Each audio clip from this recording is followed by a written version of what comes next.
Did Saucony manage to revive an otherwise somewhat uninteresting daily trainer? Meet the Saucony Ride 17.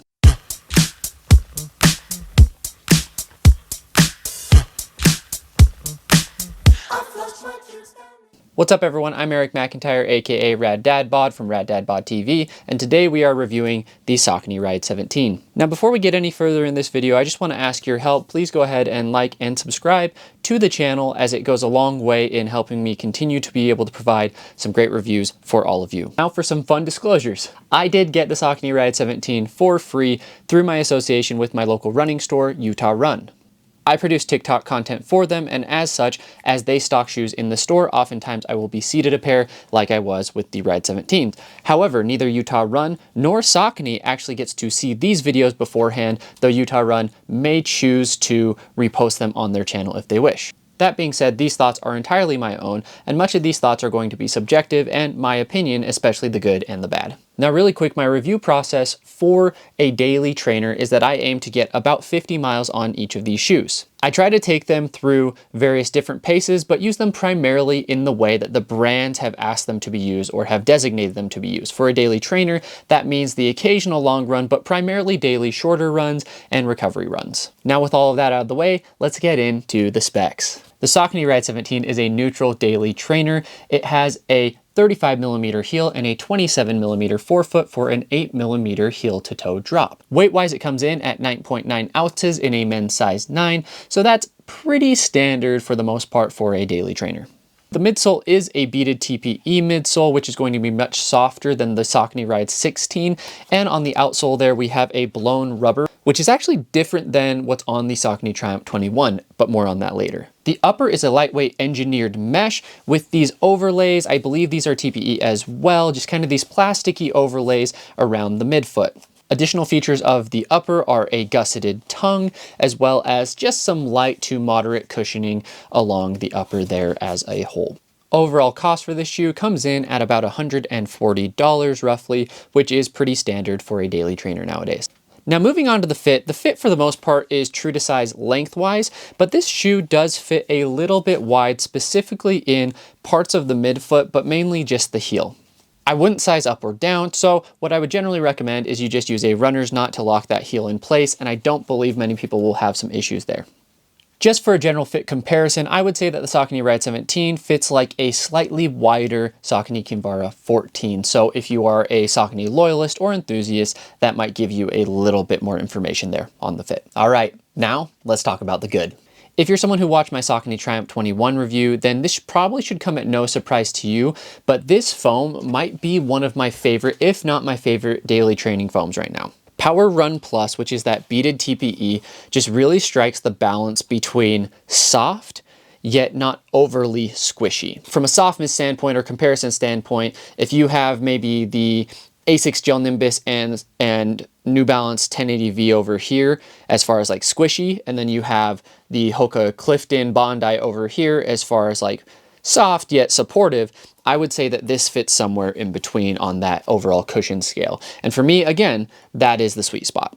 The way that I look at a shoe and determine whether it's a good shoe is whether I really notice it under my foot or not, right? Does it impede the run, or does it enhance it, or at the very least get out of the way, right? With the Saucony Ride 17, I feel like it does a really, really good job of just getting out of the way and letting you get those miles in. And again, I think that comes down to mainly how that foam feels underfoot. So while the upper's not like super great, and I'll talk about that a little bit in more of the bad section, I do think it does a good job from a comfort standpoint and just from a standpoint of feeling like there's not a whole lot there to impede you from your run. The other bright spot in the upper is just that tongue. Not only is it gusseted, but the level of cushion in that keeps you safe from any lace pressure on the top of your foot, while again, not keeping your foot overly warm. On top of the engineered mesh, there are also kind of these ventilation holes in this plastic or TPE overlay, and so the upper is very, very breathable. So while I've run in it primarily in the winter, I do believe that this shoe would do really, really well in the summer, while some other daily trainers might be a little bit warm. All right, now let's talk about the bad. The first thing that I'll point out with the bad has to do with more of the overall feel of the shoe as far as pace versatility goes. I would say the large majority of people who are buying a daily trainer are going to be using this for pretty much everything because they don't want to buy multiple pairs of shoes. A daily trainer is built to kind of be able to do a little bit of everything, so I think that's a reasonable expectation. The problem with the Saucony Ride is it's not very pace versatile. Personally, I've tried to take this up to tempo or faster paces, and while one of the pros of the shoes, you don't really feel it there, it also doesn't really have the pop in that sense to be able to go faster than maybe a few strides. Now, if you've never run in a faster kind of supercritical foam or even carbon plated shoe, then you might not even realize that, you might not even notice that, and so it may be okay. But that is something that I did notice when I tried to take it across different paces, that it didn't transition the smoothest that way. From an upper standpoint, or really more of a fit standpoint, I'm not really sure what was going on between kind of the heel and then kind of a somewhat, I mean, standard, but maybe even slightly narrow toe box. So I had extra space in the heel and there was a little bit of slippage. You could lock it down with the runner's knot, but I just feel like it was a little bit confusing on that fit to begin with. While I don't think you should count this as a full negative because it is a daily trainer and a neutral daily trainer at that, and if you're looking for stability from Saucony, you should go with the Saucony Guide or the Saucony Tempest, which are both going to give you more of that motion control support. What I did notice was that the Saucony Ride is not going to be the most stable shoe, especially if you are someone who overpronates. If you're someone who supinates, it probably won't be an issue, but just in case you were looking to veer away from the Guide or Tempest and were a Saucony fan, I would not go this route if I were you, again, if I needed motion control. Despite not being perfect, I did really enjoy running in this shoe. There's a lot of good in it, and I think that the foam underfoot for those daily runs, kind of those easy days, I just can't overstate how much I do love that feeling. And so the negatives, or the positive, that one big positive really did outweigh any of the negatives that I may have felt, even with that fit being a little bit awkward. The one major flaw though that I found, and I do think this is important to say because I think a lot of runners, especially in the winter, turn into more treadmill runners, is that this blown rubber outsole is the slipperiest outsole that I have ever run in on a treadmill. There were a couple of times this winter that because of weather, I've chosen to do the treadmill and tried to run either on incline or just slightly faster paces. And any time that I was on the treadmill, it became very difficult to choose this shoe, even though I love that underfoot feel, because my foot was just sliding around like crazy. So if you are a treadmill runner, and I know there's a lot of you out there, I would stay away from the Saucony Ride 17. All right, next up, let's talk comparisons. Now, I think the most obvious comparison that we have to make is between the Saucony Ride 17 and the Saucony Triumph 21. In fact, a lot of people kind of looked at these two shoes and they said, is there really much of a difference? Why would I want to go to one over the other? Now, in my opinion, I really enjoyed the ride of the Saucony Triumph 21, and this was my favorite max cushion shoe of 2023. When comparing these two shoes, there are a couple of differences. One is the Saucony Triumph 21 has a 10mm heel to toe drop and has a higher overall stack. This is basically the max cushion version of the Ride 17.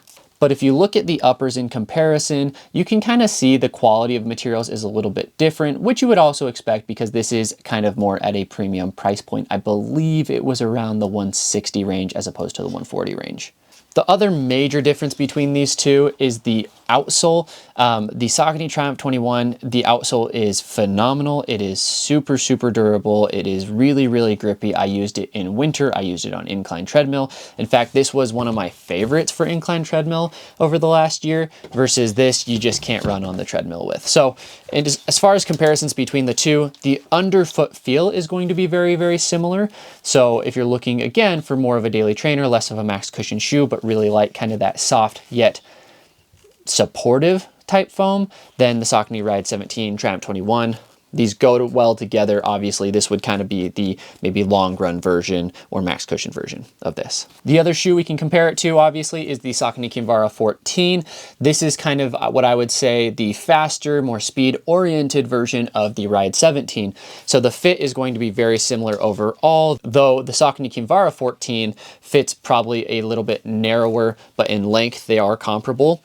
And what I would say is, I mean, even just feeling these in hand, this is significantly lighter. It's going to be significantly more responsive. The foam is going to be a little bit firmer as well, as this is, I believe, just Power Run, while this is Power Run Plus. So something to keep in mind.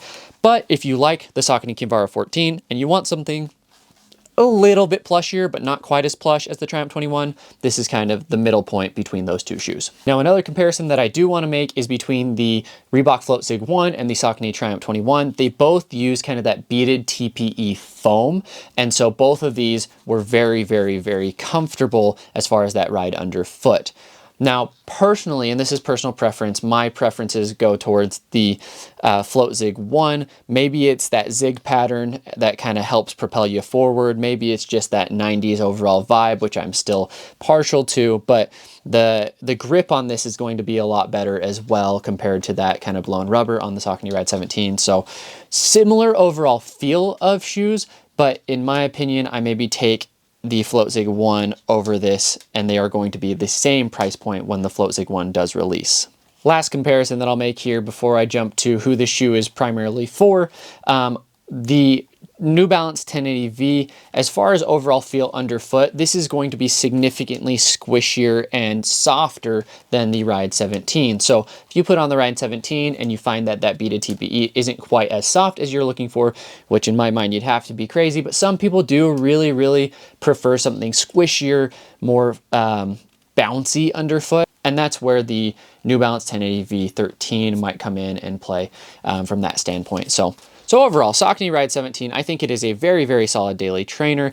I'm very glad that I have had the chance to put these miles on it, and I found myself using it a lot over the last few weeks, and will probably continue to use it in my rotation. That being said, it does have a couple of big flaws, specifically the outsole. Now, who is it for? It's a daily trainer. So this is the type of shoe that you will buy if you can really only afford to use one pair of running shoes at any given point. I found that these are durable. The rubber has some wear and tear, but really very minimal. And if you are running on road, you're not going to get kind of the slippage. That's just treadmill. So if you're looking for a shoe that can do a little bit of everything, but maybe doesn't go super fast, then the Saucony Ride 17 is going to be a good choice for you. The other thing to consider is a lot of daily trainers, as spring and summer are coming in fast. A lot of the daily trainers that I'm seeing, while very comfortable, have probably less than breathable uppers. I don't think that's going to be an issue with the Saucony Ride 17, so something to consider. I do believe this will do well in the summertime. All right, everyone, that's all I got for you regarding the Saucony Ride 17. So with that, I will leave you this question. When it comes to daily trainers and how you train, do you find yourself reaching for the more standard daily trainer, or have you found yourself transitioning over to more of the Max Cushion daily trainer? Let me know your answer in the comments. And if you haven't already, please go ahead and hit that like and subscribe button.